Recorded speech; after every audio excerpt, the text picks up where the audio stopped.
At the beginning, there were only Izanagi and Izanami, the divine creators of Japan. With a jeweled spear, they stirred the chaotic ocean, and from the droplets, the islands of Japan emerged. They had a lot of children, and they lived happily ever after. Or not. Izanami died giving birth to the fire god.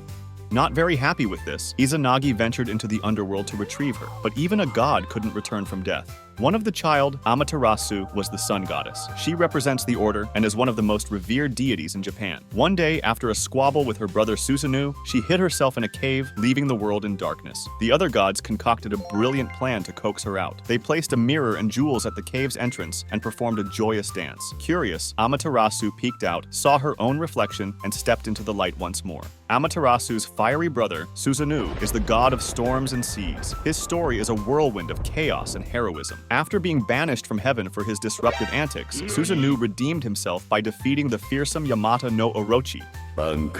Inside the serpent's tail, he discovered the sword Kusanagi, which he offered to his sister as a peace offering. This sword became one of the 3 sacred treasures of Japan, symbolizing courage and virtue.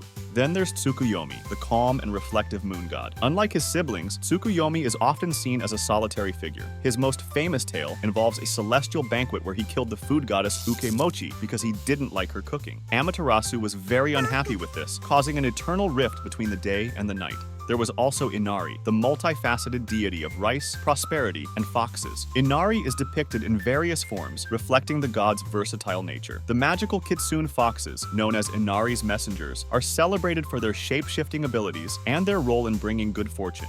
From the radiant sun to the calm moon, the raging storm to the fertile fields, the gods of Japanese mythology are more than just stories. They are the heartbeat of a culture that reveres the natural and the supernatural in equal measure. Tell me in comment which god you prefer, and see you in the next video.